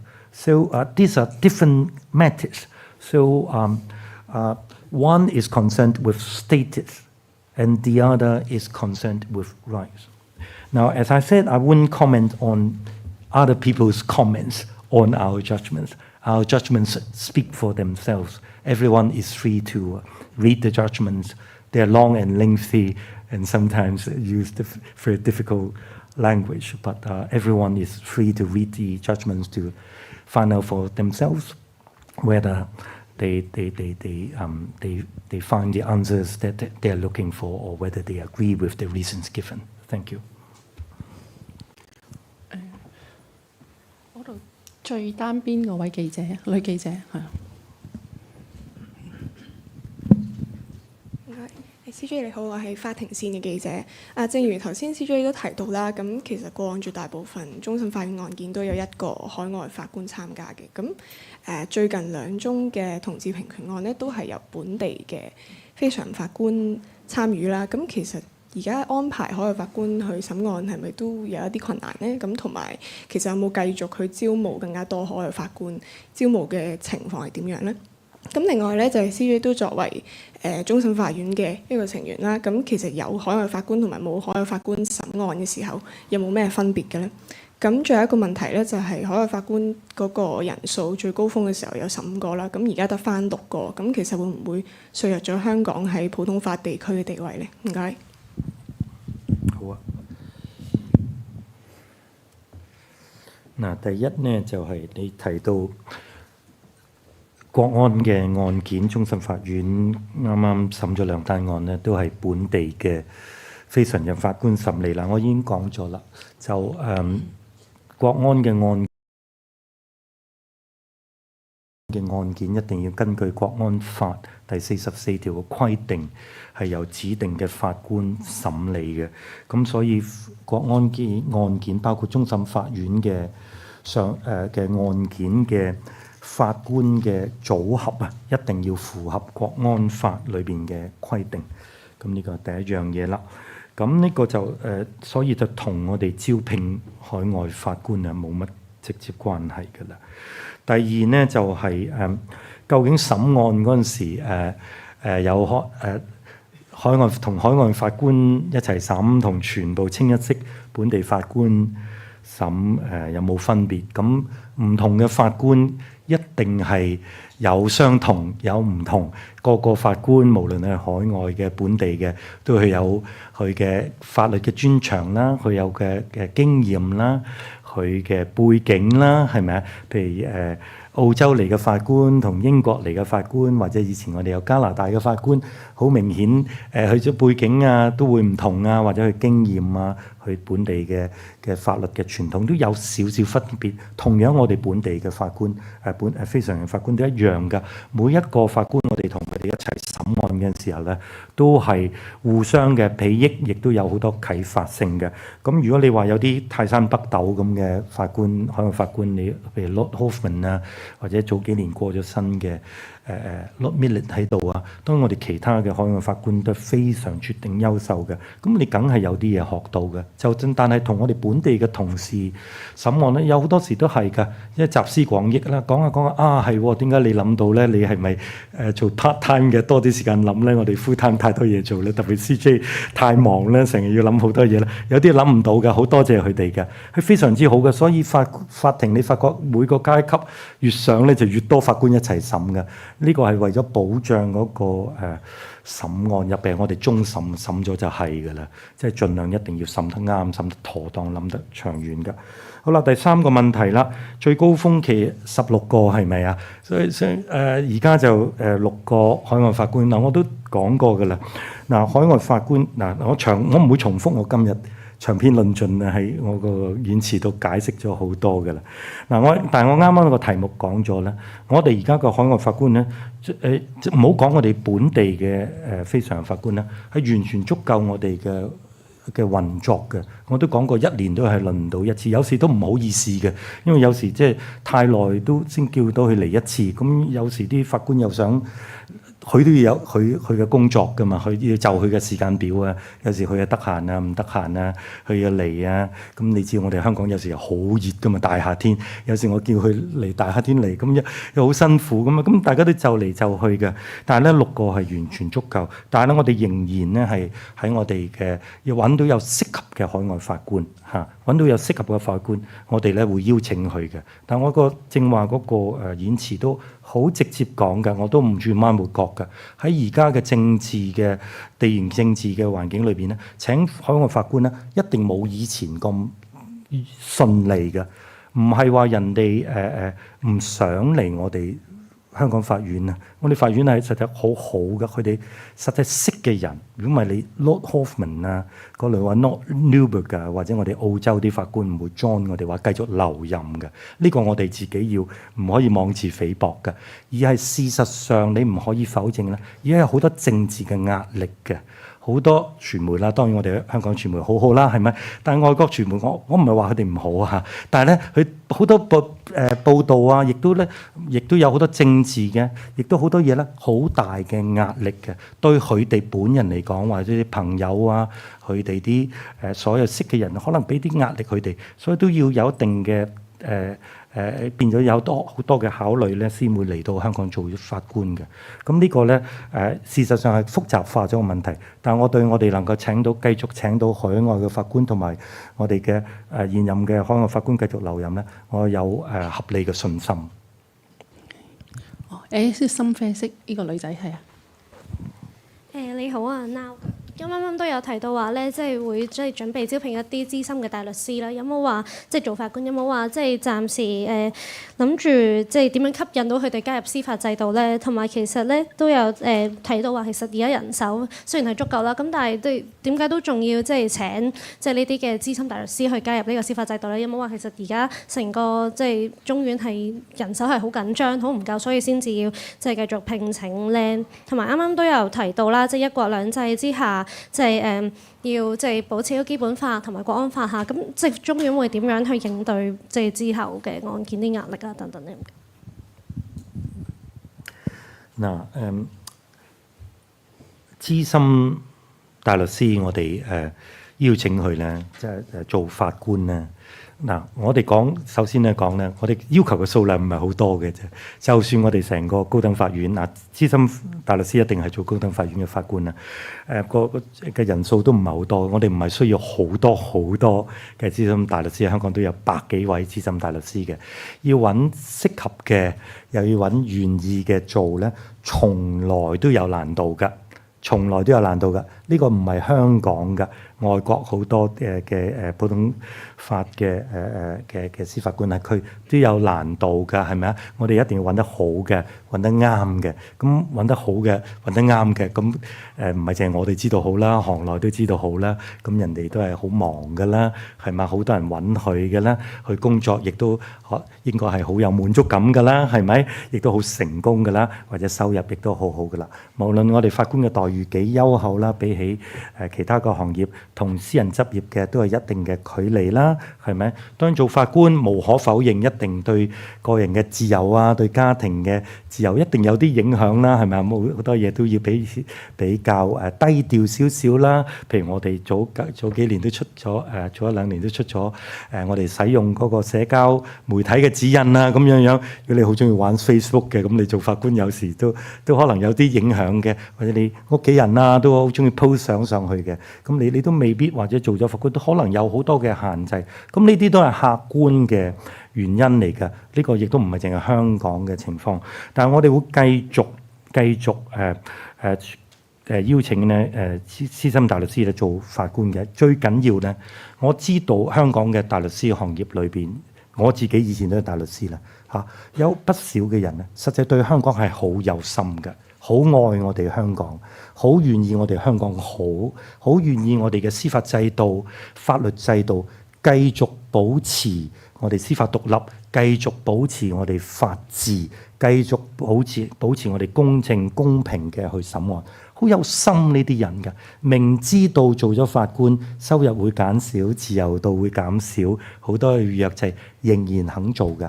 我哋需要說服然後同埋咧呢啲嘅資深大律師等佢咧下定決心，同埋喺適當嘅時間，因為咧早得滯又可能早得滯啦，係咪？遲得滯又未必係啱嘅，喺啱嘅時間咧嚟申請。嗱，我哋啱啱亦都過咗一輪咧，就高等法院嘅招聘嘅工作咧，亦都係我哋遲下咧，希望咧我哋會有新嘅任命。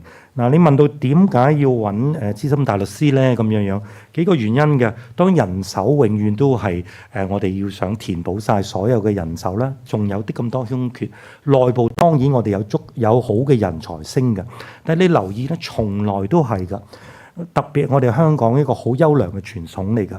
我哋啲法官咧，從來都兩邊上㗎，一邊係內部上，可能係裁判法院嘅法官啦，或者區域法院嘅法官晉升上去，好有優勢嘅。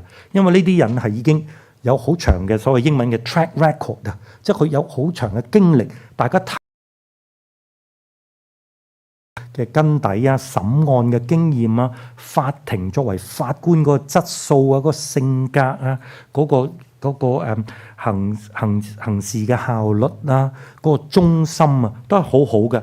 佢哋繼續做落去，一級一級升上去咧，俾出邊一個好大嘅安全感嘅，就係因為佢哋係俾一個好大嘅連續性啊，唔會話法官做咗一陣又話退休啦，佢繼續做落去嘅。有啲做幾十年嘅法官嘅，好重要嘅，佢哋熟悉到內部運作。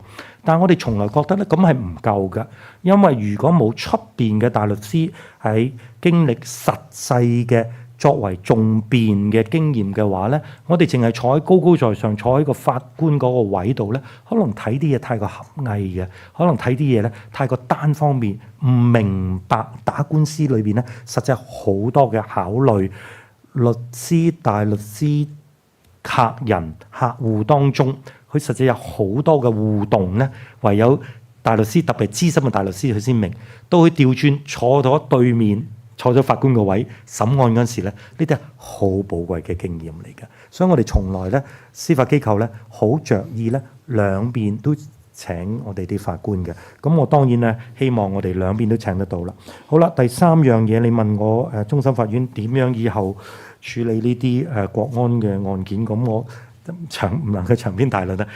實際乜嘢案件都一樣，即係講真，即係當然大家傳媒我都明白嘅，成日都關心呢啲案件啊。但係所有案件嚟講，對我哋嚟講一視同仁。我哋有司法誓言嘅，我哋所有法官，特別你上到終審法院嘅法官，呢啲都係全部最資深、香港最優秀嘅法官，佢有佢嘅好強嘅專業性啊，或者專業嘅自尊，同埋對自己嘅專業要求嘅。無論係一啲好普羅大眾嘅，正我個題目提到大廈管理 management 點樣管大廈，可唔可以擺廣告啊？邊個分啊？分幾多錢啊？樓上要唔要夾錢啊？樓下夾唔夾錢啊？裁判法院嘅上訴案件，到終審法院審理國安案件，到謀殺案件終身監禁嘅，我哋一樣係咁嘅方法態度，對自己嘅嚴謹嘅標準，根據法律證據為依歸，絕不以任何其他嘅外邊嘅無關嘅考慮作為考慮。呢個係我哋對我哋自己嘅要求，亦都係我哋對得住，亦都係我哋對香港法治嘅承諾。呢個亦都係我哋點解一眾法官無論佢幾時加入司法界都好啦，點解會加入法官嘅行列嘅初心嚟嘅。我哋冇忘記我哋嘅初心嚟嘅，我哋到今日都係好努力嘅做緊我哋嘅工作嘅。多謝你。咁仲有3位記者想提問啦，咁我哋處理埋呢3個記者嘅提問就結束今日記者會啦。白色衫個位男記者啊，頭先大公報記者頭先 CJ 提到話直播嘅話一場會比普通嘅如果視頻直播嘅話比一場普通嘅會貴啦。咁想問下可唔可以介紹下一場大概比起一場普通嘅話會貴幾多個 percent 咁樣？然後仲有就係司法機構有冇考慮過有其他加強公開司法或者提高公眾知情嘅措施，譬如話音頻直播啊或者文字稿啊呢方面？多謝。嗱，多謝你關心啦，呢個好緊要嘅呢啲題目，因為司法其中一樣嘢保持、維持，甚至乎增加公眾對司法嘅信心咧，就係司法公開。所以咧呢方面我哋好強調嘅。點解我哋直播終審法院嘅一啲嘅上訴案件，都個初心個原意都係咁。大前提，但係一定要咧呢啲嘅公開直播咧，就唔要影響到我哋執行我哋司法嘅工作。嗱，你講到個錢嘅問題啦，咁當然係緊張嘅，我哋都好緊張嘅。可能我正話解釋得唔係最清楚。嗱，我哋舊年嗰4場嘅直播我哋終審法院嘅聆訊咧，都係揾出邊嘅合約商contractor 合約嘅商㗎，佢哋當然做得好好，非常之好，我哋好欣賞佢哋，多謝佢嘅。佢哋係工作做得好，個效果都係好好。但係因為佢出邊嘅我哋係每一單每一次咁樣計錢嘅，同佢有 contract 嘅。咁嘅時候咧，每一次嗰個費用咧，當然佢收商業嘅費用啦，明白嘅呢個香港商業社會。咁係實際對我哋嚟講，長遠如果咁樣做咧，係貴嘅，係唔係達到正比嘅。咁我哋就亦都總結咗經驗之後咧，覺得咧，我哋自己採購相同嘅器材，亦都學到啲技術啦。我哋啲同事內部嘅同事都好嘅，亦都學到啲技術啦。只要採購一啲器材嘅時候，由我哋自己做翻直播咧，個成本效益咧比較咧划算好多，合乎經濟考慮好多。所以咧就轉咧就由今年開始，我哋係就係內部 in-house 所謂嚇內部嘅嘅同事咧會做，成個成本會低啲啦，咁樣。咁你至於問到有冇其他嘅方面增加嗰個審案嘅公眾可以參與咁樣啦？直播呢個係其中一個啦嚇。延伸法庭咁，我諗大家好多記者朋友都去過啦，喺大堂轉播啊，或者隔離嗰個庭轉播啊，都一定係有啦。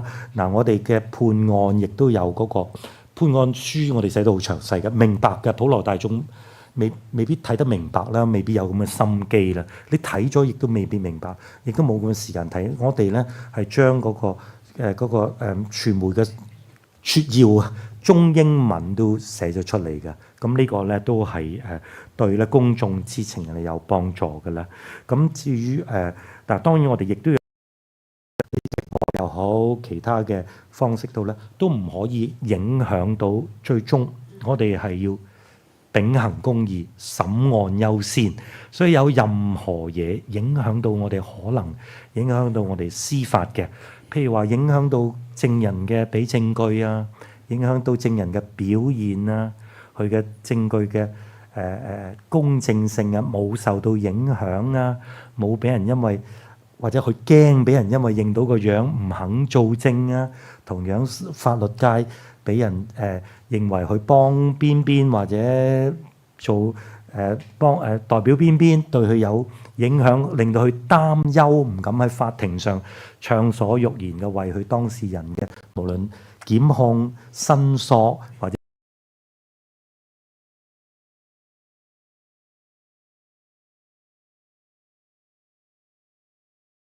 而家暫時嘅直播咧，都係停於終審法院呢啲純嘅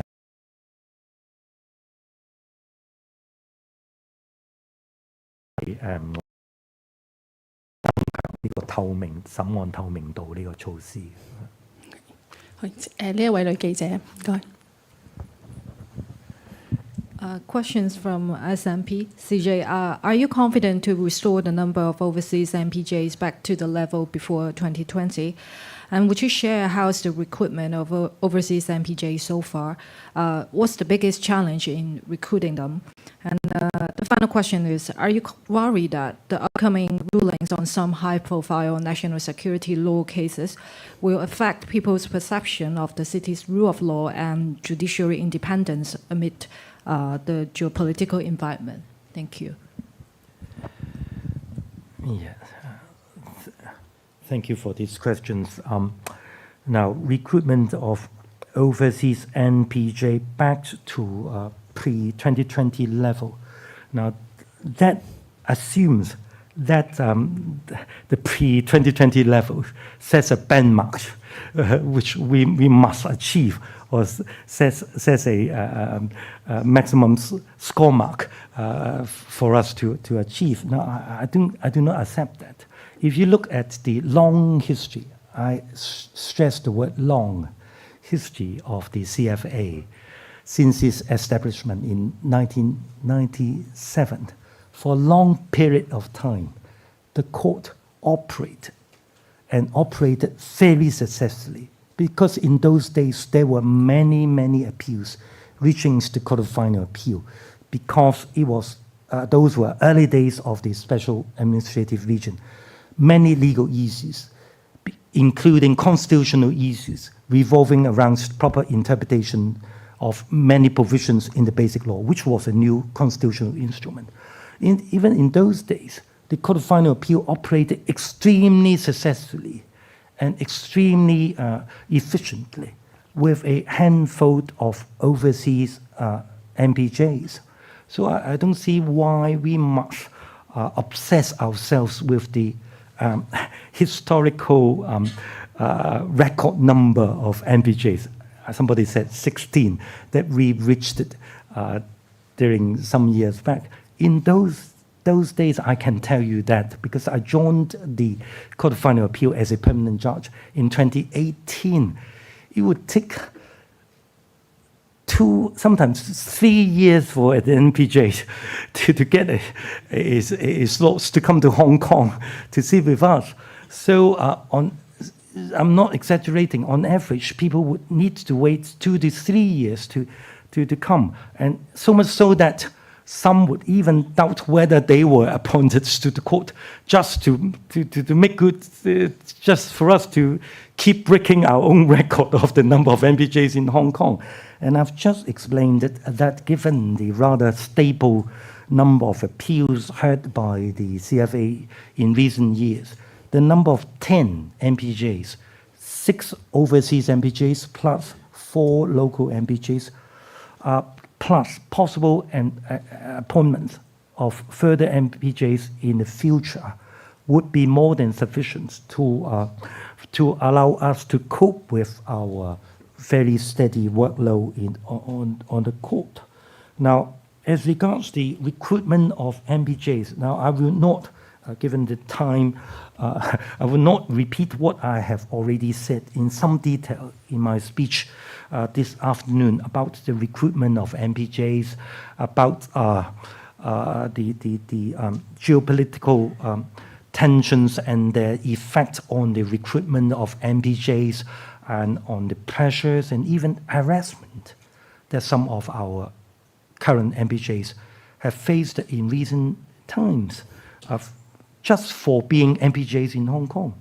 So I would not downplay those complications. But as I said just now in Chinese, but for the benefit of the English media, I'm reasonably confident of keeping our existing MPJs as well as recruiting new MPJs in the future when we can identify suitable candidates to be appointed. Now, regarding high-profile cases and possible outcomes, now, you know very well that as Chief Justice, in my administrative capacity in answering questions in this press session, it is not appropriate for me to comment on existing cases and possible outcomes. But your questions, again, I'm glad you asked this question, but it highlights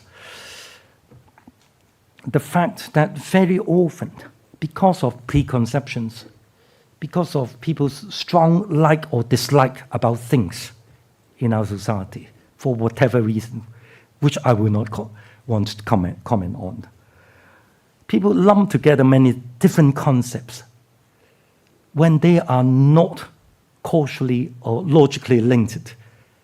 Outcomes in cases, high profile or otherwise, the status of the rule of law in Hong Kong, judicial independence, and what steps you can tactic to restore people's confidence or even to restore the status of the rule of law in Hong Kong. I'm afraid with respect, there are quantum leaps in the reasoning behind all these concepts and the attempt to link all these concepts together. So if a person is convicted in a normal case, putting aside the high-profile case, the normal question is to ask is, is the evidence strong, or well, who was the judge? Was he a good judge? What about the reasons of the judgment? Let me look at the reasons. Are they convincing? You don't suddenly jump to the question that, Hong Kong's rule of law is bad, or there's no judicial independence in Hong Kong. Chief Justice, you must do something about it. We are going to sink, whatnot. No, you don't. But very often, because of people's strong feelings on some topics, high-profile cases, as you say, political sensitivities, people's political views, and so that sort of things, people come up with all these sort of questions. But as Chief Justice, I have to keep explaining that the state of the rule of law and the state of the judicial independence in Hong Kong remain as strong as ever. And our judges are fully committed to the upholding of the rule of law and the due administration of justice in accordance with their judicial oath. So that is something that our society should rest assured. So as Chief Justice, that is my responsibility and that is my message to our society. Thank you. OK， 咁最後一位記者嘅提問喺最後嗰度。你好啊，商台㗎，咁就想問翻啦。頭先你都有提到啦，因為其實而家海外常任法官係比以往請人難啦，咁。之前都有海外常任法官咧，係喺國安法之後離任嘅，跟住然之後都有人直指咧離任係因為47人案判刑啦。咁你覺得其實繼續聘請海外常任法官，其實係咪都可以繼續提升到國際社會對香港司法嘅信心呢？同埋其實呢啲法官海外常任法官唔選擇喺香港擔任呢一個職位，係咪真係單純係因為其他嘅政治壓力呢？而唔係關實施國安法事咧，或者其實個壓力會唔會係嚟自國安法咧？唔該。多謝你呢個題目啦。唔同人對唔同嘅事有唔同嘅睇法，呢個係好正常嘅。任何社會都有㗎，任何一個群組、任何一個群體、任何一個組合有唔同嘅意見，都好正常㗎。法官唔例外。海外法官唔例外，係咪有唔同人有唔同嘅睇法係絕對嘅正常嘅，所以我先提出就係咁解。如果有個別嘅法官，因為佢嘅個別嘅睇法或者對政治嘅情況嘅睇法，佢離任，唔代表其他法官退休或者離任或者唔續任係相同嘅睇法，啱唔啱啊？呢個邏輯上唔啱嘅。有人係因為年紀嘅原因，啱唔啱？當然有啲人話：哇，佢點解走啊？但係好多時都大家唔係好記得，即係大家可能見慣我哋做慣終審法院啲法官或者非常法官，你見慣佢哋年紀大，覺得年紀大都係習以為常。但係你講緊嗰啲全部都係70或者75歲退咗休嘅法官先開始嚟我哋香港做非常任法官，係咪？好多時講緊啲80幾歲嘅法官㗎啦，80幾歲我唔知你屋企有冇親人80幾歲咧，佢係咪朝朝去飲茶啊，去晨運啦，係咪？我唔知道啦，係咪？所以如果佢哋有人因為年紀嘅原因退休離任咧，我哋唔應該當佢上綱上線啊，梗係有啲背後有啲原因啊，佢梗係有啲咩不滿啊，或者點咁唔合常理㗎？你咁講係咪啊？有啲佢離開因為政治原因，咁佢講到明㗎，你亦都數得到有幾多個㗎？嗱，亦都有好多法官，佢唔係好多啦，即係相對喺呢班人之中，佢離任，佢講到明佢點解㗎？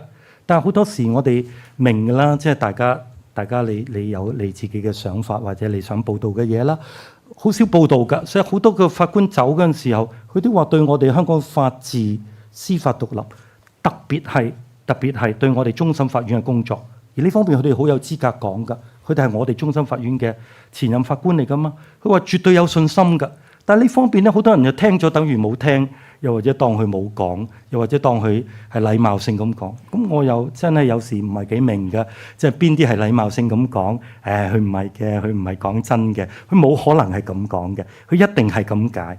咁呢啲我唔能夠評論人哋點樣評論啦。但我識呢啲法官嘅，不同嘅法官有不同嘅理由嗱，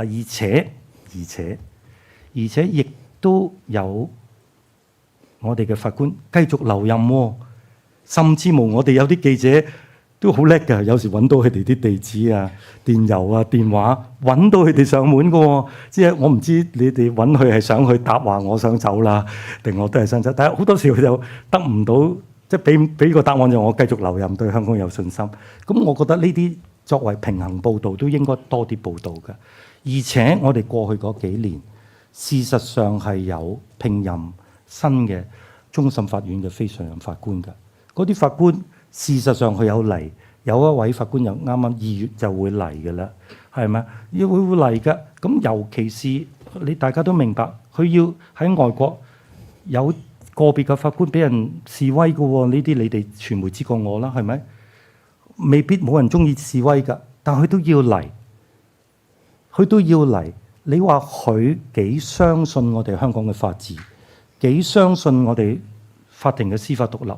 佢幾覺得嚟到香港做法官係一件幾有意義嘅事，喺佢人生步入退休嘅年齡，仍然犯得着咁大嘅傳媒嘅壓力或者政治壓力嚟香港做法官。